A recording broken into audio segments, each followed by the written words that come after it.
Moisés entonces vuelve a la tierra de Egipto, luego de 40 años en el desierto como pastor de ovejas, y se encuentra con su hermano Aarón. Ellos dos entonces reúnen a todos los ancianos de los hijos de Israel, y Aarón les cuenta todas las palabras que Jehová había hablado con Moisés. Y no solamente eso, sino que hizo las señales que Dios le había dado que hiciera. Y el pueblo, nos dice la Biblia, creyó a las palabras y se postraron y adoraron a Dios. Así comienza un proceso de reforma religiosa en el pueblo de Israel con la venida de Moisés. Habiendo hablado con los ancianos, ahora era el turno de hablar con el faraón. Y habíamos comentado esta parte en la presentación anterior, sin embargo leeremos el versículo para recordar. Se encuentra en Éxodo capítulo 5, versículo 1, que dice: Después Moisés y Aarón entraron a la presencia de Faraón y le dijeron: Jehová el Dios de Israel dice así: Deja ir a mi pueblo a celebrarme fiesta en el desierto. Y Faraón respondió: ¿Quién es Jehová para que yo oiga su voz y deje ir a Israel? Yo no conozco a Jehová ni tampoco dejaré ir a Israel. Y ellos dijeron: El Dios de los hebreos nos ha encontrado. Iremos pues ahora camino de 3 días por el desierto, y ofreceremos sacrificios a Jehová nuestro Dios, para que no venga sobre nosotros con peste o con espada. El faraón se niega a escuchar el pedido de Moisés, desconociendo a Jehová y no deseando escuchar su voz. Y aquí recordamos lo importante que es esto dentro del contexto de lo que venimos presentando en esta serie. Todo lo que Dios pedía a su pueblo, todo y lo único que siempre pidió, fue que se oyere su voz y de que se atesoraran sus palabras. Sin embargo, vemos aquí en el faraón el principio del endurecimiento de su corazón. No quiso escuchar las palabras de Jehová. Cerró sus oídos y endureció su corazón. Este principio de endurecimiento del corazón lo llevó en un tren de acontecimientos que recién terminó en el fondo del Mar Rojo.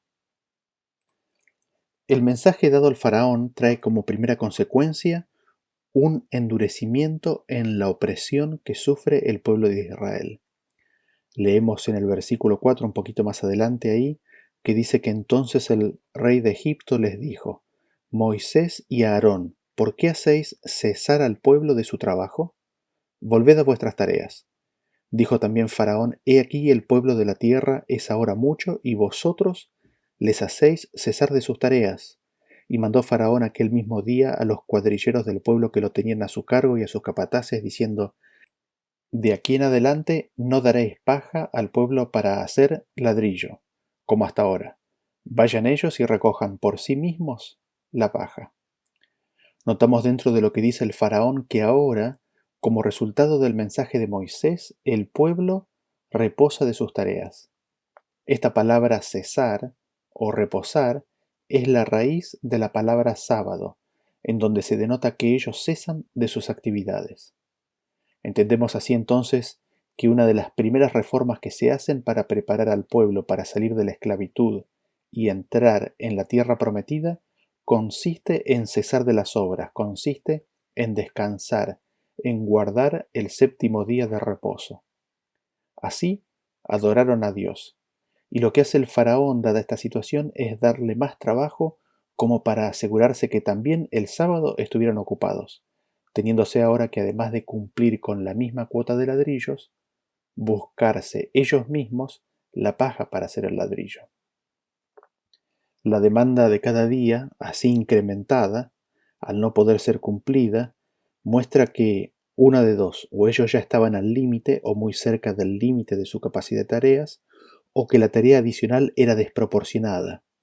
Y ante esta falta en cumplir con los objetivos, el pueblo comienza a ser azotado. Apelan a los capataces, pero el faraón no cede en sus demandas, a lo cual le dicen a Moisés y a Aarón en el versículo 21: Mire Jehová sobre vosotros y juzgue, pues nos habéis hecho abominables delante de Faraón y de sus siervos, poniéndoles la espada en la mano para que nos maten. A esto, Moisés se vuelve al Señor y le pregunta al respecto, manifestando el mismo duda y un poco de impaciencia. Sin embargo, así le responde Jehová en el capítulo 6, versículo 1: Ahora verás lo que yo haré a Faraón, porque con mano fuerte los dejará ir y con mano fuerte los echará de su tierra. Así es la primera palabra de Dios a Moisés, pidiéndole que mire, porque Jehová iba a hacer que el Faraón mismo los eche de la tierra de Egipto. Y seguimos leyendo en el versículo 2 que dice, habló todavía Dios a Moisés y le dijo, yo soy Jehová. Paréntesis, es interesante porque la traducción sería como yo soy el que soy. Y sigue diciendo el versículo 3, ¿no? Y aparecía a Abraham, a Isaac y a Jacob como Dios omnipotente, mas en mi nombre Jehová no me di a conocer a ellos. También establecí mi pacto con ellos de darles la tierra de Canaán, la tierra en que fueron forasteros y en la cual habitaron. Y notamos los siguientes puntos en estos versículos. En primer lugar, Jehová declara su nombre. Yo soy el que soy, oh Jehová. Y sigue diciendo, soy el que me aparecí a Abraham, a Isaac y a Jacob. Soy el mismo Dios omnipotente, el que vive para siempre. Omnipotente es necesario que se le recuerde a Moisés porque la liberación de Egipto que se propone es perfectamente posible al Dios omnipotente, aunque ahora parezca imposible a los ojos humanos. Lo otro interesante que notamos es que con el nombre Jehová ninguno de los tres patriarcas lo había conocido. Ni Abraham, ni Isaac, ni Jacob habían conocido a Dios por el nombre de Jehová. Así, aprendemos que la justificación por la fe, así como fue recibida por Abraham, la misma que podemos recibir nosotros, dado que es a la simiente de Abraham la que le es prometida la promesa, esa justificación por la fe es recibida sin el conocimiento de la pronunciación sonora exacta del nombre de Jehová. Lo siguiente que notamos es que dice, también establecí mi pacto con ellos. Y luego dice, he oído el gemido de los hijos de Israel y me he acordado de mi pacto. Noten que es el pacto del Señor, y ese pacto del Señor había sido hecho, como dice el versículo, también con Abraham, Isaac y Jacob. Ese pacto que el Señor identifica como su pacto es un pacto que Dios había hecho con los hijos de Israel, y ese mi pacto, como él dice, también había sido hecho con Abraham, con Isaac y con Jacob. Es el mismo pacto. Así entonces en ese punto de el también establecemos entonces en este versículo que el pacto es de Dios, que es dado a los hijos de Israel y que es el mismo pacto hecho con Abraham. Y esa tierra de Canaán, en la cual estos patriarcas moraron y fueron extranjeros, y de la cual Abraham no había recibido ni siquiera lo suficiente para apoyar la planta de su pie, era a donde ellos ahora se iban a dirigir, no en cumplimiento de la promesa de Dios, porque la esperanza de la promesa era la de una patria mejor, establecida sobre mejores promesas, con una ciudad capital cuyas calles son de oro. Y sigue diciendo el versículo 5, asimismo yo he oído el gemido de los hijos de Israel a quienes hacen servir los egipcios, y me he acordado de mi pacto. Por tanto dirás a los hijos de Israel, yo soy Jehová, y yo os sacaré de debajo de las tareas pesadas de Egipto, y os libraré de su servidumbre, y os redimiré con brazo extendido y con juicios grandes, y os tomaré por mi pueblo, y seré vuestro Dios, y vosotros sabréis que yo soy Jehová vuestro Dios, que os sacó de debajo de las tareas pesadas de Egipto, y os meteré en la tierra por la cual alcé mi mano jurando, que la daría a Abraham, a Isaac y a Jacob, y yo os la daré por heredad, yo Jehová. Me he acordado de mi pacto, dice el Señor. Nuevamente es el pacto de Dios. Ahora, el acordarse no significa que el Señor se olvidó y ahora le viene a la mente el recuerdo. No, porque nada escapa de la atención del Señor, y su apelación en el resto de las Escrituras es que aunque una madre terrenal se olvide de sus hijos, cosa hartamente difícil, Él jamás se olvidará de su pueblo. Se usa la palabra acordarse para indicar que el Señor se dispone a hacer algo. Un ejemplo de esto lo tenemos en Génesis 8.1 que dice, y se acordó Dios de Noé y de todos los animales y de todas las bestias que estaban con él en el arca, e hizo pasar Dios un viento sobre la tierra y disminuyeron las aguas. Como mencionamos, se acordó, no es que Dios se había olvidado de Noé, sino que se dispone a hacer lo que se había propuesto, y en este caso que leímos recién era de hacer disminuir las aguas que estaban sobre la tierra.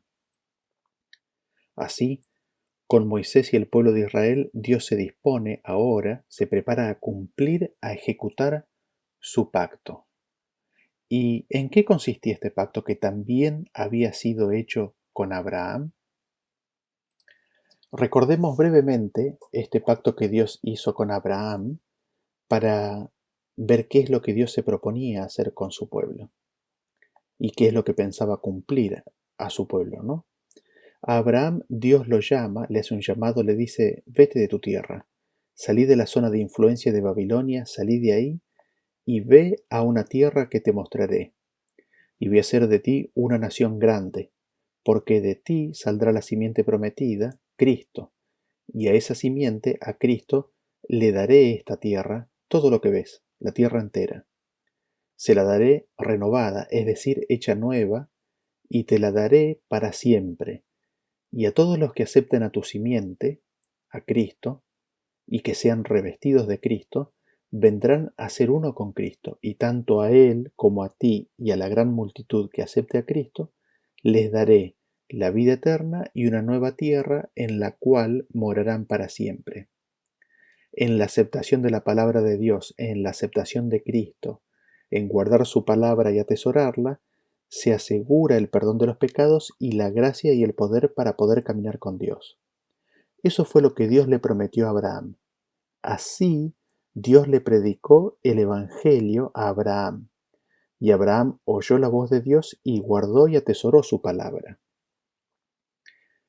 Y así vemos que es ese mismo pacto el que Dios se propone ahora a ejecutar en Israel. Dios se propone cumplir sus promesas con el pueblo y en el pueblo de Israel. De esta manera, la revelación de Jesucristo, la predicación del Evangelio a todo el mundo y la resurrección de Abraham y de todos los que son de Cristo es anunciada como ocurriendo próximamente y por medio de Israel. Era evidente que no era necesario la participación del faraón para que el nombre, la gloria de Dios, sea revelada por toda la tierra, a pesar de que el plan original de Dios era de que el faraón sí pudiera participar de esa tarea. Tan solo hacían falta 144.000 de Israel. Y que Dios se dispone a cumplir todo esto se detalla en los siguientes versículos, donde Él les declara lo que se prepara para hacer. ¿Qué es lo que va a hacer el Señor? Notemos aquí las declaraciones y las promesas del Señor. En primer lugar, Él dice, yo soy Jehová. En segundo lugar, dice, yo os sacaré de las tareas pesadas de Egipto. En tercer lugar, yo os libraré de servidumbre. En cuarto lugar, yo os redimiré con brazo extendido y juicios grandes. En quinto lugar, yo os tomaré por mi pueblo y seré vuestro Dios, y vosotros sabréis y conoceréis que yo soy Jehová vuestro Dios. En sexto lugar, yo os meteré en la tierra que prometí, jurando a Abraham, Isaac y Jacob, yo os la daré. Y en séptimo y último lugar, yo Jehová. Vean ustedes aquí 7 veces Dios o Jehová empieza diciendo yo, aunque algunos de ellos no están explícitos, pero sí están implícitos. 7 veces en las cuales Dios en primera persona se identifica y da su palabra, su promesa. Y aquí vemos las promesas de Dios. Es Dios el que iba a hacer todo esto. No era trabajo de los israelitas cumplir las promesas de Dios, sino simplemente decir sí y amén. Esa era obra de Dios. Un punto importante aquí, Dios les promete que los va a tomar como pueblo y Él iba a ser su Dios y ellos iban a saber y conocer que Él es Jehová, el Dios de ellos. Y les prometió de que Él los iba a meter en la tierra que le prometió a Abraham. Como hemos visto, esta tierra es la tierra nueva restaurada. Y Dios les promete que los va a meter en esa tierra. Pero, ¿qué implicancias tiene que Dios los iba a tomar como su pueblo e iba a ser su Dios, y de que el pueblo iba a saber y conocer que Jehová es su Dios. ¿Qué implicancias tiene ese punto específico dentro de las promesas de Dios? Leamos Hebreos capítulo 8 a partir del versículo 10 para comprender ese punto en particular. Dice: Por lo cual este es el pacto que haré con la casa de Israel después de aquellos días, dice el Señor. Pondré mis leyes en la mente de ellos y sobre su corazón las escribiré, y seré a ellos por Dios y ellos me serán a mí por pueblo. Y ninguno enseñará a su prójimo, ni ninguno a su hermano diciendo conoce al Señor, porque todos me conocerán, desde el menor hasta el mayor de ellos, porque seré propicio a sus injusticias y nunca más me acordaré de sus pecados y de sus iniquidades. Así, establecemos en este punto que la obra de Dios de poner en nuestras mentes y corazones su ley, la obra de que venga a ser Dios de su pueblo y que su pueblo lo conozca, es el pacto de Dios, es el pacto nuevo. El conocimiento de Dios y Dios viniendo a ser el Dios del pueblo es una consecuencia del pueblo no resistiéndose y recibiendo la ley y la palabra de Dios en sus mentes y corazones. Así, cuando leemos que Dios le dice al pueblo de Israel por medio de Moisés de que Él iba a hacer que lo conozcan y de que Él iba a hacer que Dios venga a ser su Dios, allí, en esa palabra, les estaba prometiendo su propio pacto, el pacto nuevo.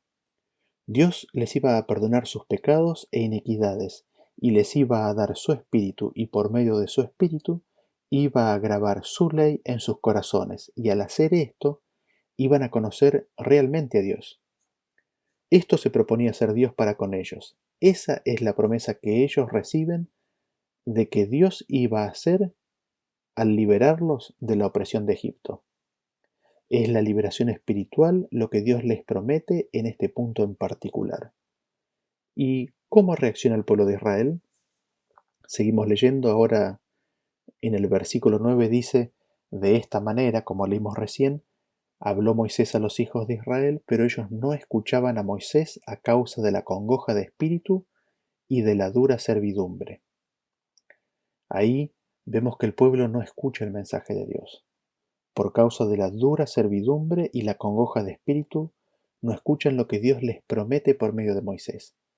Y aquí vemos ya una primera señal de que el pueblo de Israel presenta síntomas de rebeldía. Al pueblo de Israel le cuesta escuchar al Señor en sus palabras, dada la situación en la que estaban, y el Señor pacientemente sigue con ellos para ponerlos en una condición mucho más ventajosa y favorable en la cual ellos puedan recibir el pacto. Habiendo así recibido la palabra y promesa de Dios, nuevamente los envía a que hablen ahora con el faraón. Dado que el faraón no quería escuchar a Jehová, Moisés y Aarón van a mostrarle las señales que el Señor les había dado. Sin embargo, los magos repitieron las señales hechas por Aarón, quedando de todas maneras evidente que en Jehová había un poder superior, dado que la vara hecha víbora de Aarón devoró a las demás. A pesar de esto, el faraón endureció su corazón. Siendo esto así, Dios envía nuevamente a Moisés y Aarón y vemos la primera plaga, en la cual el río devuelve la sangre de los niños arrojados en ella. Y el mensaje para el faraón es: deja ir a mi pueblo, hasta ahora no me has querido ir. En esto conocerás que yo soy Jehová. Los hechiceros también replican dicha señal, y el faraón endurece su corazón. Luego de haber pasado 7 días, vuelve un mensaje de Dios para el faraón, diciendo: deja ir a mi pueblo, y si no lo dejas ir, he aquí, ranas llenarán la tierra. Los hechiceros, como si faltaran ranas, hicieron lo mismo. Sin embargo, en esta ocasión el faraón, después de esta plaga, reconoce a Jehová. Miren ustedes cómo está descrito en Éxodo capítulo 8, el versículo 8. Dice que entonces Faraón llamó a Moisés y a Aarón y les dijo: orad a Jehová para que quite las ranas de mí y de mi pueblo, y dejaré ir a tu pueblo para que ofrezca sacrificios a Jehová. Faraón reconoce la existencia y nombra a Dios por su nombre, y pide que se le quite la plaga. promete adicionalmente que va a dejar ir al pueblo. Dios cumple su palabra, a pesar de lo cual, como Dios había dicho o predicho, el faraón endureció su corazón. El texto claramente dice que fue el faraón el que endureció su corazón y no dejó salir al pueblo. Aquí tenemos en el faraón la manifestación del hombre carnal, el sí y el no presto, la palabra o promesa del hombre en lo que Dios se refiere que es inestable y la cual el hombre es incapaz de cumplir. Viene consecuentemente la siguiente plaga, que es la de los piojos, y que los hechiceros ya no pueden repetir. Y ellos ahí reconocen que este es dedo de Dios. El faraón endurece su corazón y viene la siguiente plaga, la de las moscas. En esta plaga Dios libra de la misma al pueblo de Israel que moraba en la tierra de Gosén, para que esto mismo se constituyera en señal de que Jehová es Dios sobre la tierra. Esta señal también era una lección objetiva de que en las decisiones del faraón, él estaba alejando y cerrando la puerta de la redención para el pueblo egipcio. Esta separación, esta liberación del pueblo de Israel en las plagas, se empieza a dar en todas las siguientes plagas, y esto le es declarado al faraón en esa plaga. Así, la tierra se llenó de moscas molestísimas, y el faraón promete dejar ir al pueblo con la condición de que no vayan más lejos de 3 días de a pie en el desierto, y bajo esa promesa y condición, la plaga desaparece. Y conocemos la historia de que el faraón endurece su corazón. En ese sentido, vemos lo que habíamos mencionado anteriormente. El versículo dice que Dios iba a endurecer el corazón. ¿Y cómo lo hace? Lo hace al enviarle su palabra mostrando misericordia. Y la Biblia nos dice inmediatamente, allí al final de cada plaga, que es el mismo faraón el que endurece su corazón, no queriendo oír la palabra de Dios. Viene entonces el siguiente mensaje de Dios advirtiéndole que si no deja ir a su pueblo, plaga gravísima caería sobre el ganado. El faraón no escucha y cayó dicha plaga, sin que el ganado de los israelitas sea afectado. Y el faraón endurece aún más su corazón, y la siguiente plaga que cae son úlceras y sarpullidos, ante los cuales el corazón del faraón aún más se endureció. Ante esta situación Dios le manda el siguiente mensaje al faraón. Lo leemos en Éxodo capítulo 9, el versículo 13, dice: Entonces Jehová dijo a Moisés: Levántate de mañana y ponte delante de Faraón, y dile: Jehová, el Dios de los hebreos, dice así: Deja ir a mi pueblo para que me sirva, porque yo enviaré esta vez todas mis plagas a tu corazón, sobre tus siervos y sobre tu pueblo, para que entiendas que no hay otro como yo en toda la tierra. Porque ahora yo extenderé mi mano para herirte a ti y a tu pueblo de plaga, y serás quitado de la tierra. Y a la verdad yo te he puesto para mostrar en ti mi poder y para que mi nombre sea anunciado en toda la tierra. ¿Todavía te ensoberbeces contra mi pueblo para no dejarlo ir? He aquí que mañana a estas horas yo haré llover granizo muy pesado, cual nunca hubo en Egipto, desde el día que se fundó hasta ahora. Envía pues a recoger tu ganado y todo lo que tienes en el campo, porque todo hombre o animal que se halle en el campo y no sea recogido a casa, el granizo caerá sobre él y morirá. Vemos cómo Dios va cambiando el lenguaje a medida que el endurecimiento del corazón del faraón se vuelve cada vez más acentuado. Y Dios le cuenta al faraón que iba a extender su mano y que iba a herir al pueblo y al corazón del faraón. Y a la verdad, dijo Dios, yo no quiero la muerte del impío. A la verdad, yo te he puesto y mantenido de pie para mostrar en ti mi poder, para que mi nombre sea proclamado sobre toda la tierra. Y este endurecimiento de parte del faraón iba a terminar en que el faraón sea quitado de la tierra. Así, Dios busca traer sobre el faraón la convicción de pecado, de que en ese camino tan solo la muerte le esperaba. Y le pregunta a Dios: ¿Todavía te ensorbeces? ¿Todavía sigues endurecido en tu corazón? Y le cuenta: Haré llover granizo sobre toda la tierra, muy pesado. Envía pues, apresúrate a recoger todo el ganado y que todo hombre y ganado esté en su casa, porque si no, el granizo le matará. Así, Dios advierte de la calamidad que estaba por sobrecoger a Egipto y le ruega al faraón que reconsidere su camino porque lo llevaba a la muerte, y le ruega que proteja a su pueblo, a su ganado y a su casa. Y la tendencia que tenemos como seres humanos es a pensar de que fue Dios el que provocó, armó la tormenta de granizo y se la mandó a Egipto. Sin embargo, a pesar de que Dios dice que Él hará llover granizo, le advierte al pueblo de lo que se viene.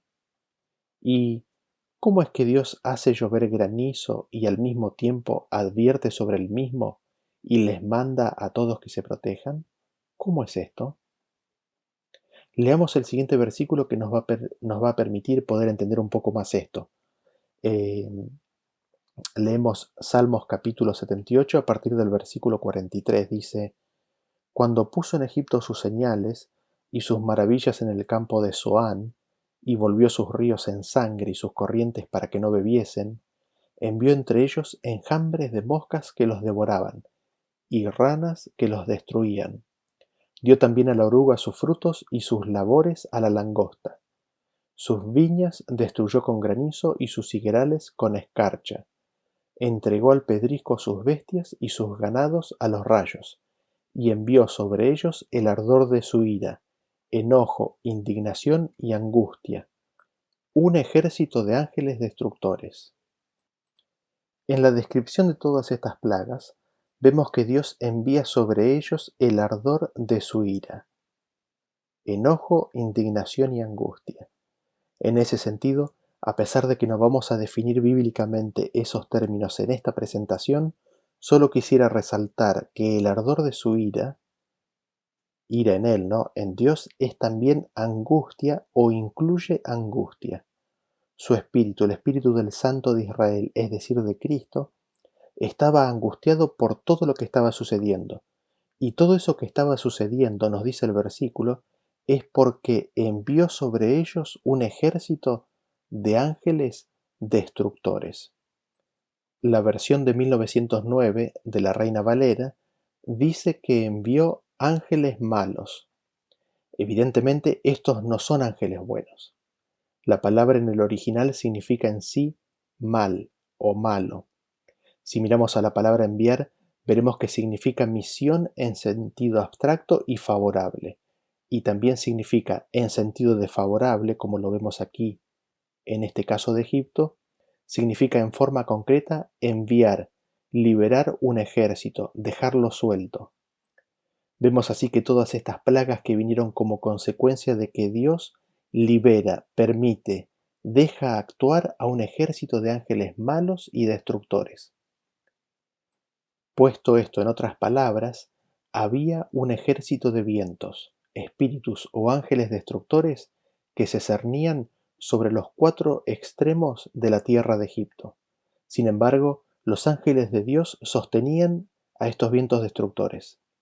El proceso de las plagas muestra que el faraón, al endurecer su corazón, le va quitando a Dios la mano protectora, y el Santo de Israel, en angustia, tiene que alzar su mano indicando a sus ángeles protectores que liberen, que dejen actuar al ejército de ángeles malos que hacen la obra destructora manifestada en las plagas.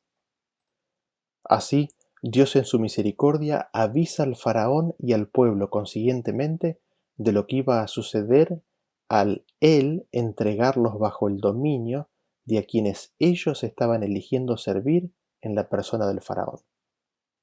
Y leemos en Éxodo 9:20 que dice que de los siervos de Faraón el que tuvo temor de la palabra de Jehová hizo huir sus criados y su ganado a casa, mas el que no puso en su corazón la palabra de Jehová dejó sus criados y sus ganados en el campo.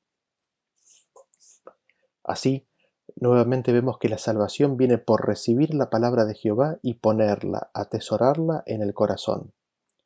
Y cae la destrucción en forma de granizo y fuego o rayos sobre la tierra de Egipto, o, como leímos en Salmos recién, ángeles malos, ahora sin la restricción de Dios, desatan una tormenta terrible sobre Egipto.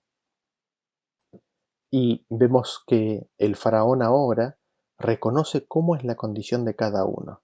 Llama a Moisés y dice en Éxodo capítulo 9, versículo 27, él dice, ¿no? El faraón, he pecado esta vez, Jehová es justo y yo y mi pueblo impíos. Así, de boca del faraón oímos que él mismo reconoce que en todo esto Dios es justo, es decir, sin mal, y de que él y el pueblo son impíos y han elegido al impío. Y la tormenta es detenida y lamentablemente el faraón vuelve a endurecerse, no dejando salir a los hijos de Israel como había prometido. Así, vemos que cuando el corazón está atrapado por el engaño del pecado y no quiere escuchar la voz de Dios, no hay señal, no hay plaga, no hay milagro, no hay resurrección de los muertos que los haga creer la palabra de Dios.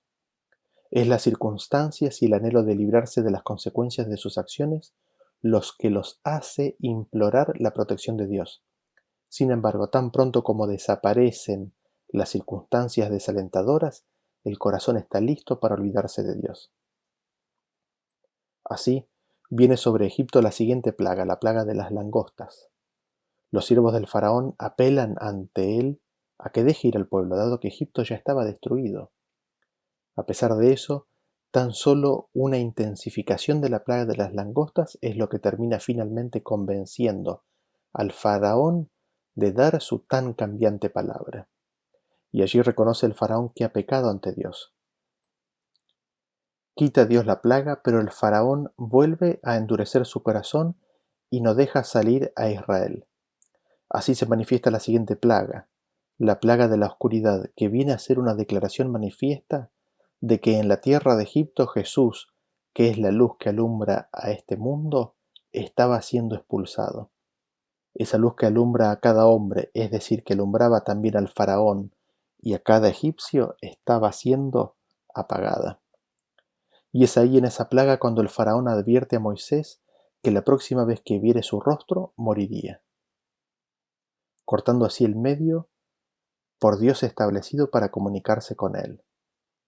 Ahora, antes de salir de la presencia del faraón, previendo esto, y estando el enemigo de las almas urgiendo la entrega de aquellos que a él se entregaban, leemos en Éxodo capítulo 11, versículo 1 que Jehová dijo a Moisés, una plaga traeré aún sobre Faraón y sobre Egipto, después de la cual él os dejará ir de aquí, y seguramente os echará de aquí del todo. Habla ahora al pueblo y que cada uno pida a su vecino, y cada una a su vecina, alhajas de plata y de oro. Y Jehová dio gracia al pueblo en los ojos de los egipcios. Y el versículo 4 sigue diciendo, dijo pues Moisés, Jehová ha dicho así, a la medianoche yo saldré por en medio de Egipto, y morirá todo primogénito en tierra de Egipto, desde el primogénito de Faraón que se sienta en su trono, hasta el primogénito de la sierva que está tras el molino, y todo primogénito de las bestias.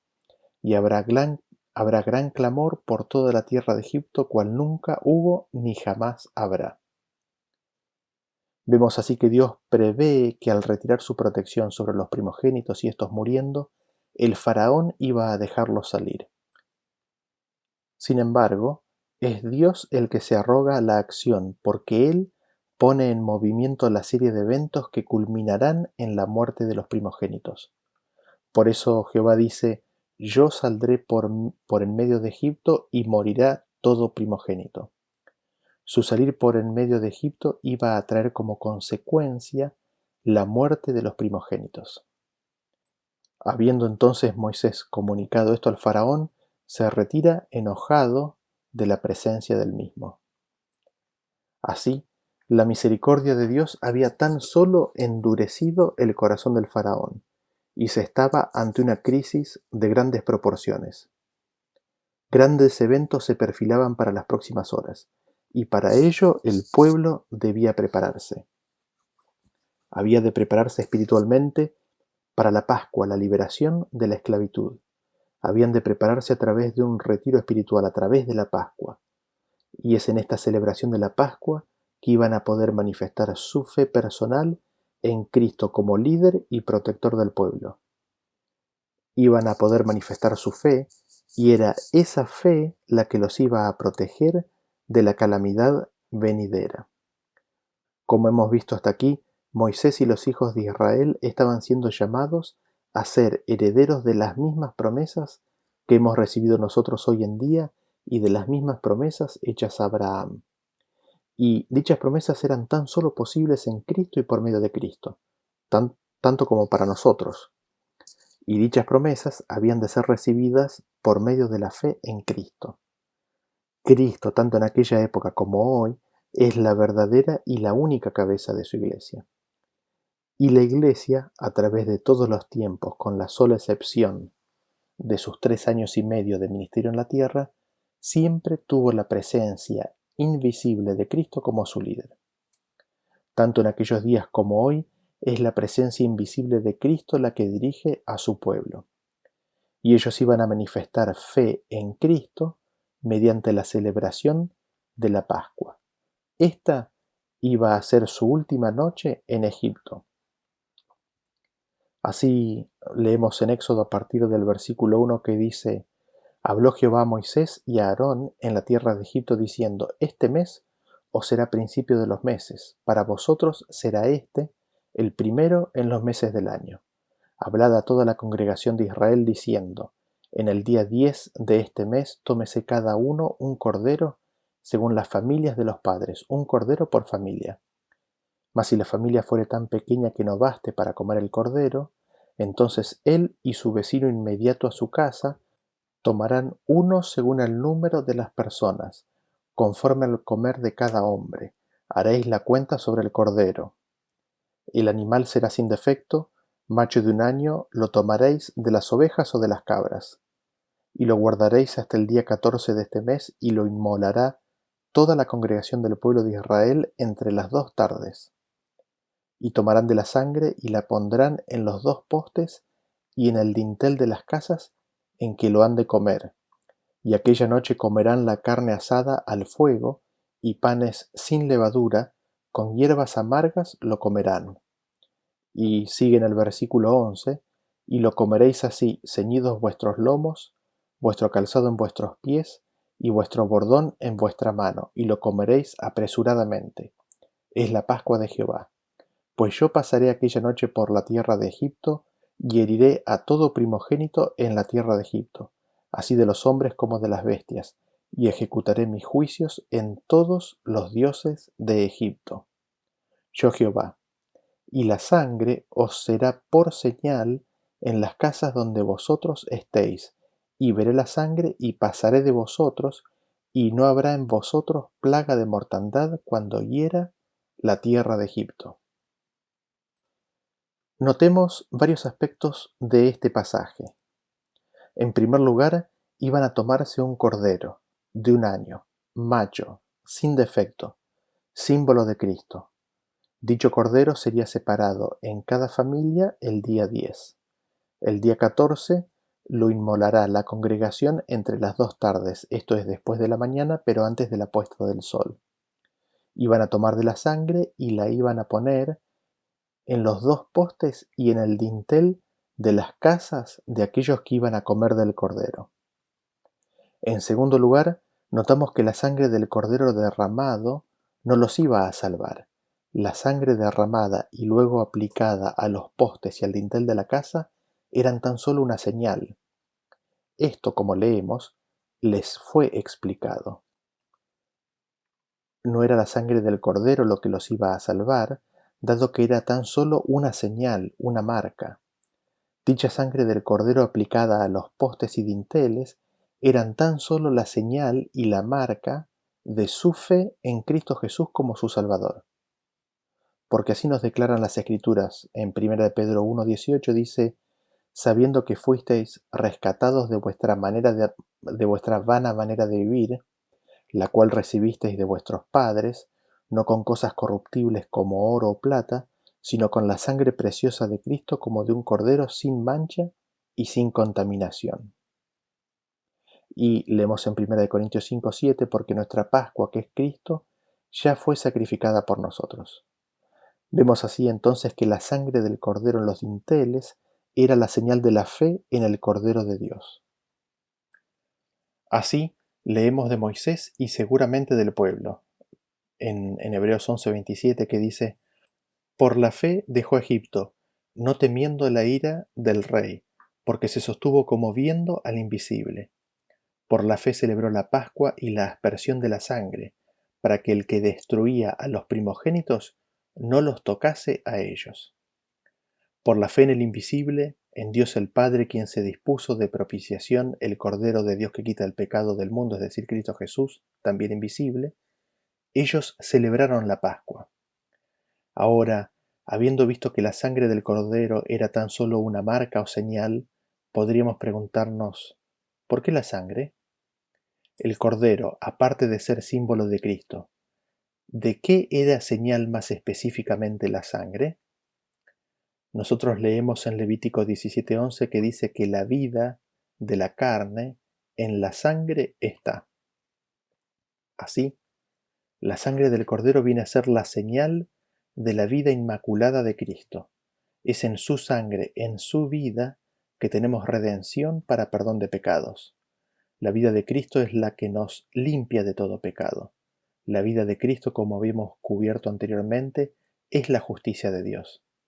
La sangre sale del corazón y del corazón mana la vida. La ley de Dios estaba grabada en su corazón, en el corazón de Cristo, manifestando así la perfecta justicia de Dios.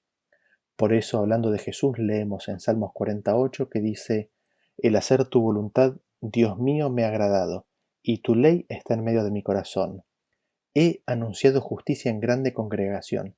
He aquí no refrené mis labios. Jehová, tú lo sabes. No encubrí tu justicia dentro de mi corazón. He publicado tu fidelidad y tu salvación. No oculté tu misericordia y tu verdad en grande asamblea.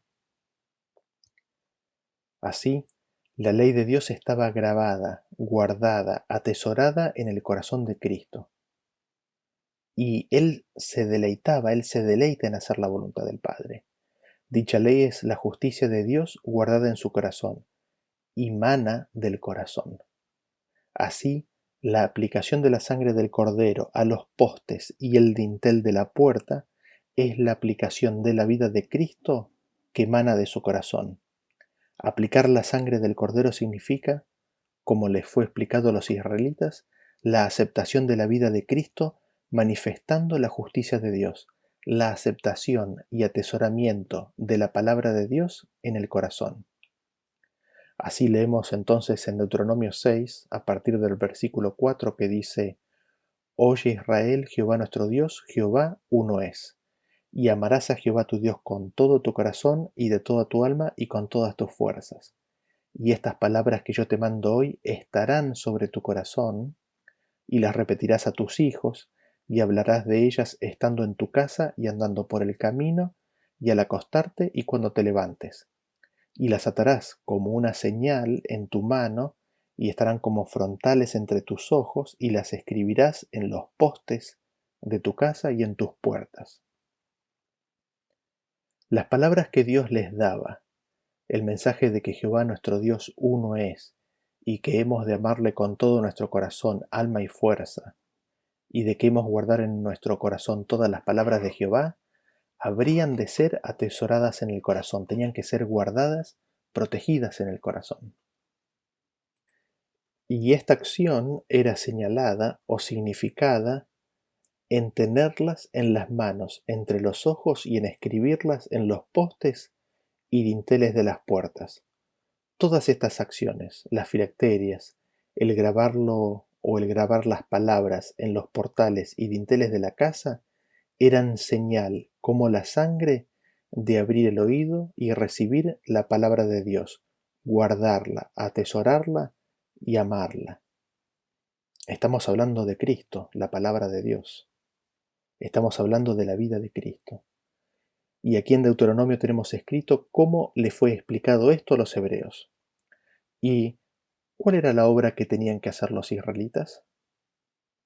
La obra de ellos era no endurecer su corazón, dejar de resistir, escuchar la voz de Dios y guardarla, reconocer que su corazón estaba corrompido y pedir perdón y suplicar que Dios cumpla su promesa. porque Él había prometido que Él grabaría sus leyes en su corazón y las pondría en su mente. Él haría que Jehová sea su Dios y ellos le conocerían como tal. Así vemos que la obra del pueblo de Israel era manifestar fe en Cristo, recibirle, recibir su palabra y no endurecer su corazón. Y esa obra ellos señalaron querer recibir al pintar los postes y dintel de su casa. Así, su fe manifestada en pintar con sangre la entrada de sus casas era la señal de que querían ser libres de pecado. Era la señal de que en esa casa se comía el cordero. Y nos podríamos preguntar, ¿cómo? Lo leemos en Juan 6 a partir del versículo 52. Dice, entonces los judíos contendían entre sí diciendo, ¿cómo puede éste darnos a comer su carne? Jesús les dijo, de cierto os digo, si no coméis la carne del Hijo del Hombre y bebéis su sangre, no tenéis vida en vosotros. El que come mi carne y bebe mi sangre tiene vida eterna, y yo le resucitaré en el día postrero. Porque mi carne es verdadera comida y mi sangre es verdadera bebida. El que come mi carne y bebe mi sangre, en mí permanece y yo en él. El espíritu, y ahí salté al versículo 63, es el que da vida. La carne para nada aprovecha. Las palabras que yo os he hablado son espíritu y son vida. Así, recibiendo a Cristo y atesorando sus palabras, recibimos de su espíritu. De eso es señal el comer el cordero y pintar los marcos de la puerta. Así, vemos que el evangelio que Jesús le dio a la multitud y a los discípulos fue el mismo que le fue dado a los israelitas que estaban listos para salir de Egipto, porque la fuente y el maestro es el mismo, es Cristo Jesús. Siendo que Cristo es el mismo ayer, hoy y por los siglos, repite la enseñanza cuando nos dice a partir de Lucas 22:15, cuánto he deseado comer con vosotros esta Pascua antes que padezca, porque os digo que no la comeré más hasta que se cumpla en el reino de Dios.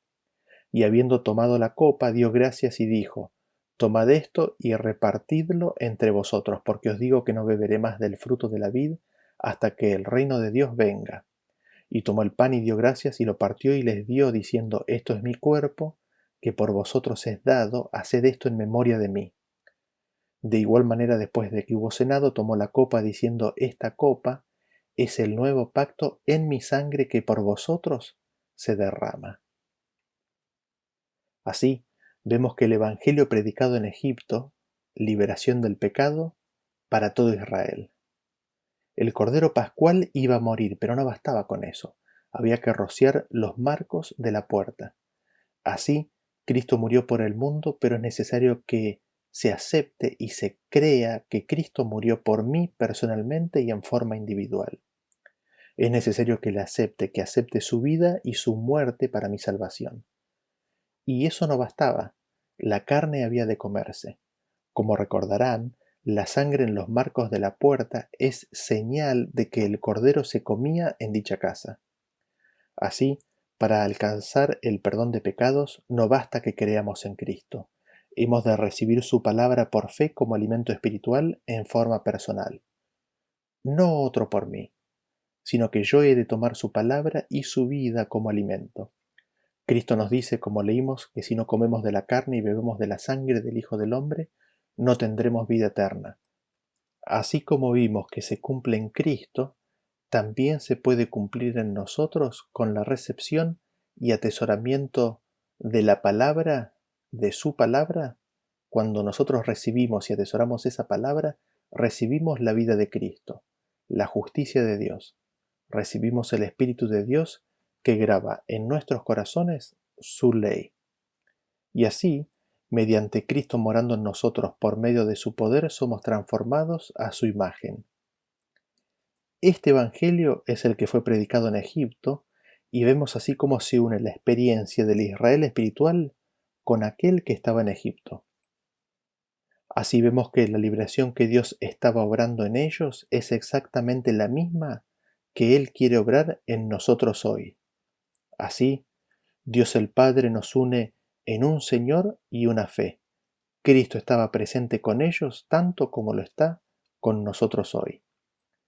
Y continuamos leyendo en Éxodo capítulo 12 a partir del versículo 29 que dice que aconteció que a la medianoche Jehová hirió a todo primogénito en la tierra de Egipto, desde el primogénito de Faraón que se sentaba sobre su trono, hasta el primogénito del cautivo que estaba en la cárcel y todo primogénito de los animales. Y se levantó aquella noche Faraón, él y todos sus siervos y todos los egipcios, y hubo un gran clamor en Egipto, porque no había casa donde no hubiese muerto. E hizo llamar a Moisés y a Aarón de noche y les dijo: Salid de en medio de mi pueblo vosotros y los hijos de Israel, e id, servid a Jehová como habéis dicho. Así leemos que a medianoche Jehová hirió a todo primogénito en la tierra de Egipto. El faraón no murió, con lo cual aprendemos allí que éste no era el heredero primero al trono. El heredero primero al trono era Moisés, pero al Moisés elegir a Cristo y los vituperios de Cristo se levanta otro que no era el primogénito.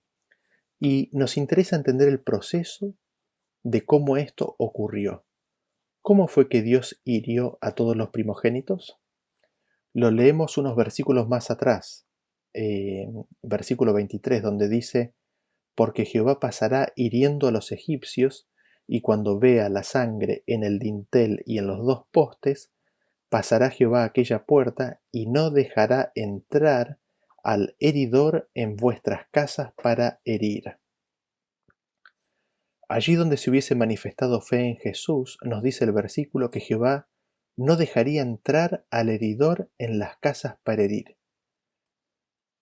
Nuevamente aquí vemos, como en las otras plagas, que finalmente Dios deja de proteger a los egipcios y permite que el destructor haga su obra de destrucción. Sin embargo, en toda casa donde se manifieste fe en Jesús, allí el ángel de Jehová acampa y los defiende. No permite que el destructor entre para destruir y matar. Vemos también que la historia se repite al final de los tiempos, en donde se nos dice que una vez que estén sellados los hijos de Dios con la sangre del Cordero, el destructor, llamado Abadón en hebreo y Apolión en griego, será suelto, soltando así los cuatro vientos, siéndole permitido nuevamente que haga su obra de destrucción como antaño. Y nos sigue diciendo el versículo 31, que el faraón hizo llamar a Moisés y a Aarón de noche y les dijo: Salid de en medio de mi pueblo vosotros y los hijos de Israel, e id, servid a Jehová como habéis dicho. Tomad también vuestras ovejas y vuestras vacas como habéis dicho, e idos, y bendecidme también a mí. Y los egipcios apremiaban al pueblo, dándose prisa a echarlos de la tierra, porque decían: Todos somos muertos. Y llevó el pueblo su masa antes de que se leudase, sus masas envueltas en sus sábanas sobre sus hombros. E hicieron los hijos de Israel conforme al mandamiento de Moisés, pidiendo de los egipcios alhajas de plata y de oro y vestidos. Y Jehová dio gracia al pueblo delante de los egipcios, y les dieron cuanto pedían. Así despojaron a los egipcios. Partieron los hijos de Israel de Ramesés a Sucot como 600.000 hombres de a pie, sin contar los niños. También subió con ellos grande multitud de toda clase de gentes, y ovejas y muchísimo ganado. Y cocieron tortas sin levadura de la masa que habían sacado de Egipto, pues no había leudado, porque al echarlos fuera los egipcios, no habían tenido tiempo ni para prepararse comida. Así, una gran multitud sale de Egipto con los despojos de Egipto. Así recibieron la paga que se le debía por tantos años de esclavitud. Y nos sigue diciendo el versículo 40. El tiempo que los hijos de Israel habitaron en Egipto fue 430 años, y pasados los 430 años, en el mismo día, todas las huestes de Jehová salieron de la tierra de Egipto.